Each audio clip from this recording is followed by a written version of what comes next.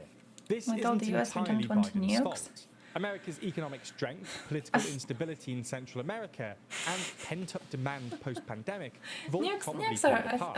Man, Nonetheless, the so-called border crisis has unsurprisingly it's like if you're not a become NATO country, you massive gotta have issue in nukes. American politics. I think much that's what to it Trump's all advantage. comes to, In fact, isn't it? voters If you're trust not a Republicans to NATO deal with country, you border gotta have security nukes. more than Democrats by a margin of 30 points. By far, their biggest lead on any Why are you issue. guys mentioning To make Slavic? matters Now worse he's for gonna be Biden, bitching. If it looks like Now Trump he's is gonna going be to bitching. win, Now he's gonna be America will sending you probably see an even like greater messages surge in arrivals, chat in caps as lock would-be migrants about your race Polish to get mum in or before something. Trump shuts the border. Again, this leaves Biden in a bit of a bind. The obvious thing to do would be to significantly toughen up the border, but Significant again, this overlap wouldn't play once you go well far with enough his left. base, and might Because trigger it some requires unhelpful authoritarianism to infighting reach your amongst desired state. congressional I Democrats. think the tricking part Foreign policy is that rarely there were lots decides of American leftists. elections, but And I talk 2024 this like with looks having set to be certain a streamers in foreign mind. policy election year, with a growing number of voters I think there were putting some it at the top leftists of their political whose priority leftist list. Unfortunately policies for Biden, very few Americans make view his them foreign policy more record in a positive light. easily While each of fall his foreign policy decisions can be for defended Russian individually, propaganda. in the aggregate, the world just feels I a do lot think less they... safe than it I don't did 4 know years ago.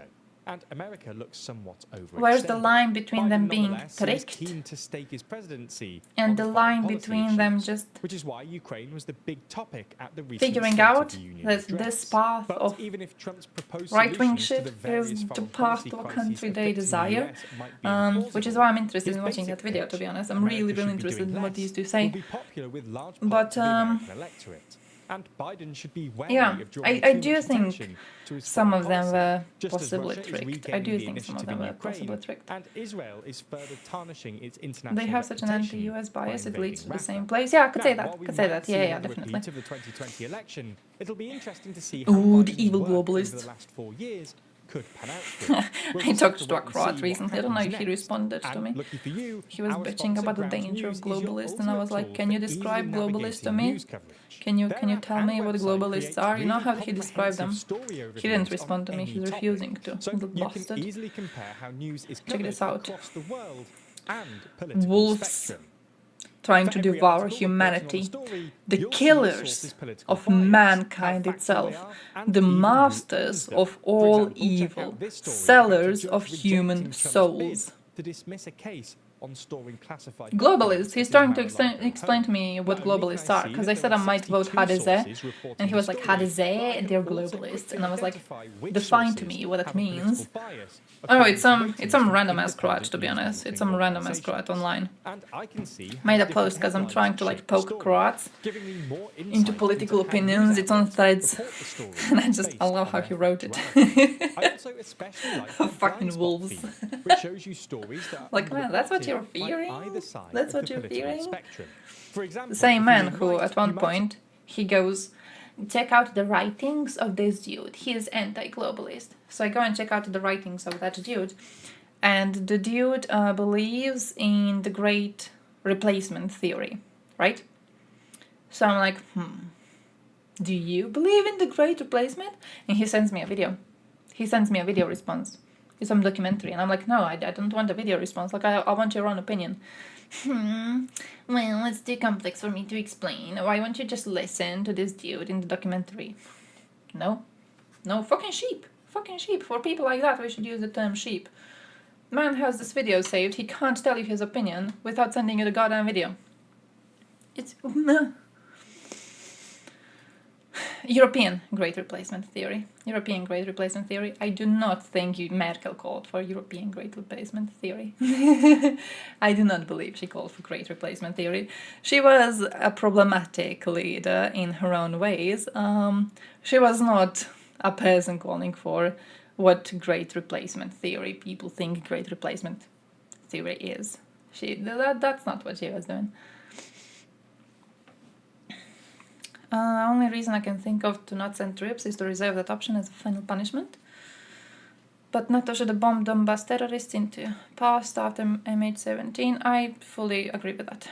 Anytime you call for immigrants to prop up the social net system for economic reason, I'm gonna put it in that bucket. Yeah, it's because you're making up a bucket that is way too broad, so it makes no sense. That's the entire problem. Like, you're not believing in great replacement theory.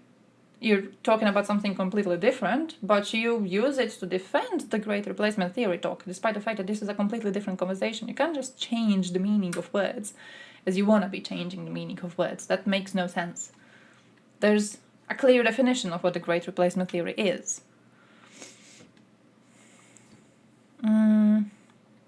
Wait, where was I on this? Almost completed the military port in the occupied territory of Georgia? Man. Port will be able to receive warships. Georgian side fears Moscow may drag the country into war, because if Russian ships dock in the port, then this place will become a legitimate target for Ukrainian attacks. I mean, GG, throw some Molotovs into it. Destroy it, make it unable to be used. There's probably lots of offices and shit there that can be burned to a crisp. Burn them to a crisp. Just fucking stage protests. We're talking about people who kicked out Lavrov's daughter. Talking about people who staged protests when the Russians were coming on huge ships to do little tourism in Georgia. You remember that? So, I have some trust in Georgians. I got some trust in Georgians. I believe if there's a way to burn this shit down, I believe Georgians are going to figure out a way to do it. I got some trust in the people there. Interestingly enough, Georgia is a country that is attempting to get into European Union because their people want to do it. Right? Their politicians do not, because their politicians are Russian. Georgian dream is fully controlled by Russia. But their people want European Union so much they fought for the right to, be on a path to being a candidate country. Incredible, incredible people. So I genuinely think that if there's a country that I would be positive about having the possibility to blow this up, I would say Georgia is quite up on the list.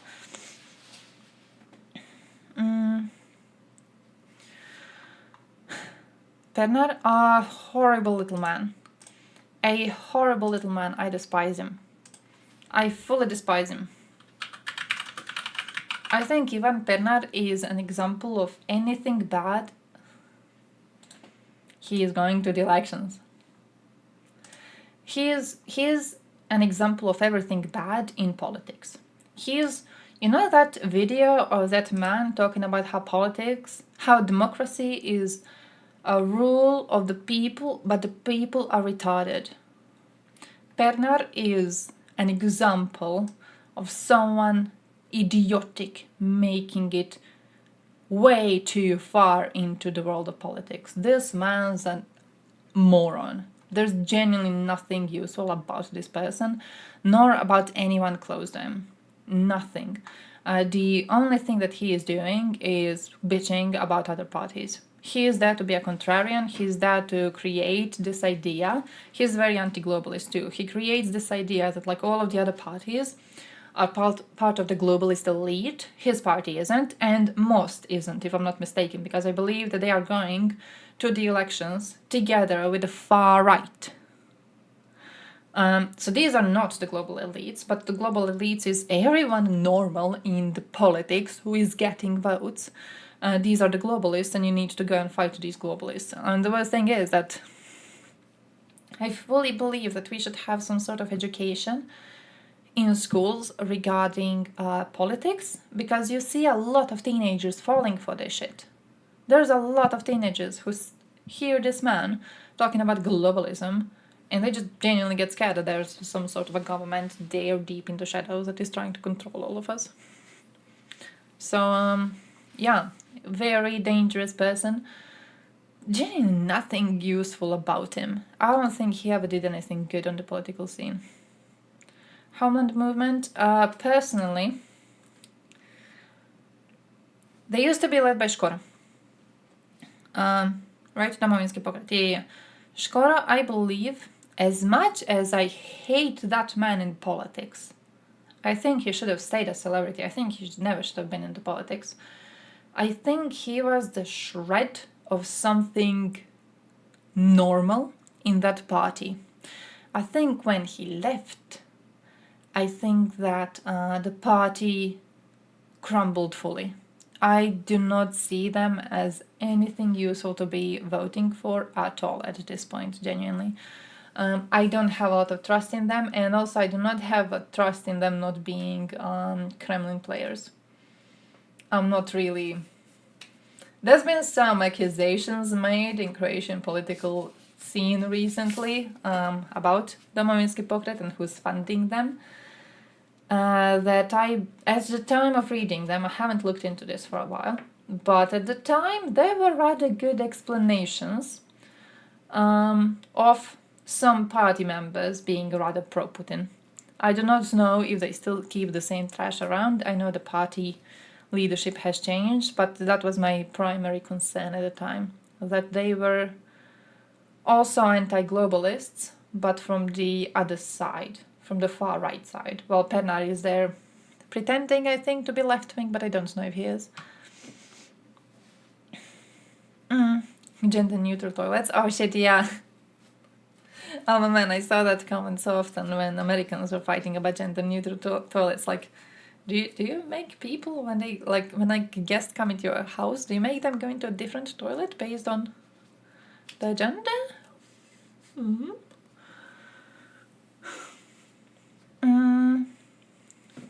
We can't watch Destiny. I'm gonna get beaten up away from Twitch. I can't do that. Normal day in an apartment building in Russia as a woman in her bathtub fell through the floor in a basement filled with raw sewage. What's with raw sewage basements? Because they did that in Mariupol too. Possibly because they were like homesick and they wanted to make it feel like Russia.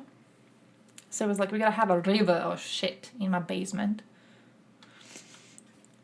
Who is worth it to be the next premiere? Oh, I have a very... It's a hard thing to say. My family is proudly anti-HDZ since I was born. Since I was born, right? Always despised HDZ, never voted for them, never once circled them in. I voted for different parties at different parts of my life. At one point I voted for Živi Zid. Never once did I circle HDZ. I think at this point, if the situation doesn't change, and I'm fucking hoping it does, if the situation doesn't change, the least harmful option is going to be keeping HDZ in charge. That's my current position on this. If the situation doesn't change, and by situation changing, and by my preferred way of the situation changing, is that Možemo, so the left-wingers, that they clearly and openly state their view on the Russian invasion of Ukraine.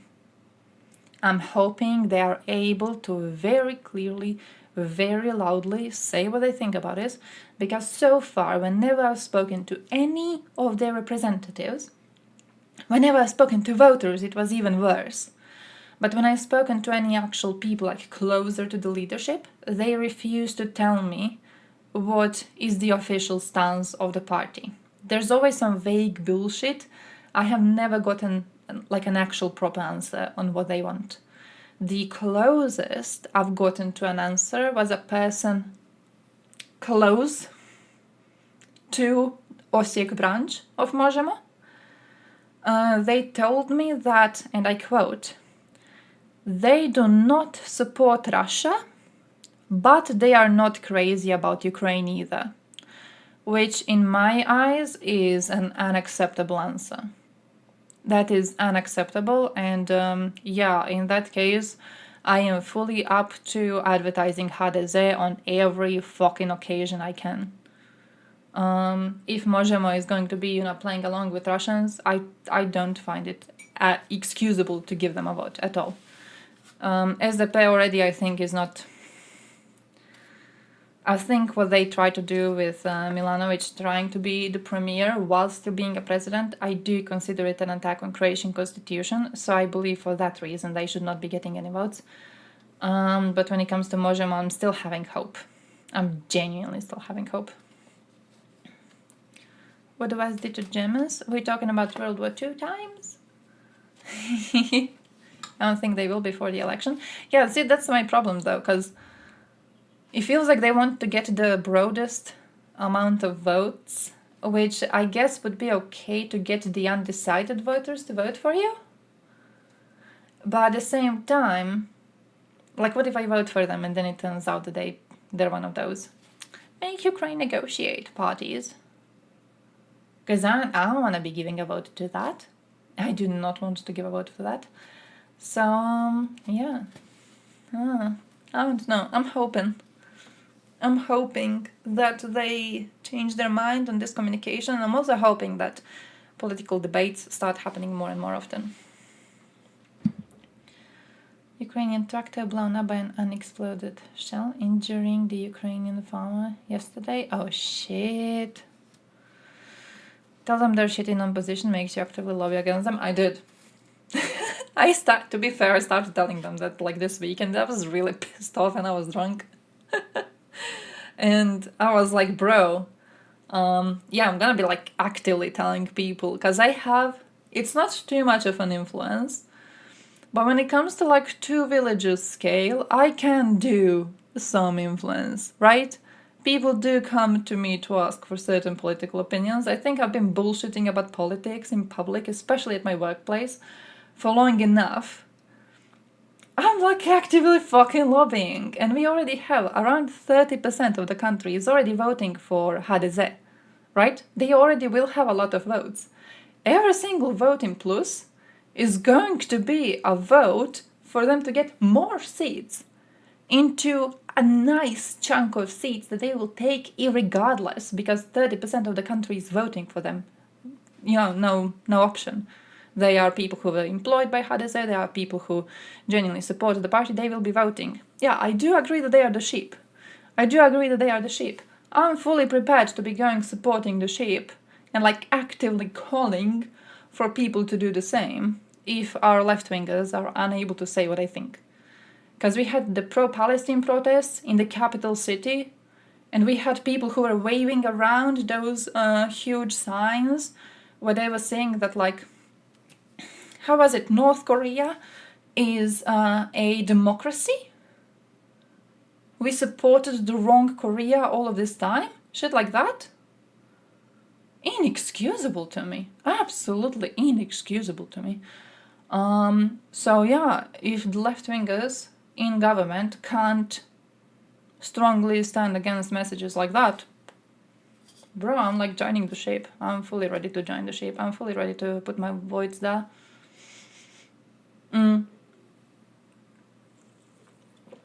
Like imagine trying to get the broadest amount of votes, and that's where you fucking go for. Should we ignore a genocide or not? I don't know. I want both people who support it and people who don't to vote for me. This is my integrity as a left fucking winger. Ridiculous. But yeah, I have this. I don't think we should be uniting with people with certain political views. I think certain political views must be shunned and shamed, and I fully think that you know, supporting Russia is one of those opinions. Traitors in the workplace and their family, they're ready to sell their mother for half-euro rates on their pay. Oh, you think? Yeah, HDZ voters. Again, HDZ voters. Which plays into my current goal of getting HDZ re-elected. If the left-wingers are refusing to be loud and clear in their opinions, I am fully ready to be supporting the sheep in that situation. Absolutely, fully ready. Sucking their bosses' ass, hey, that too. Yeah, we have a big problem with older people doing that. I've seen younger people are amazing at fighting against it.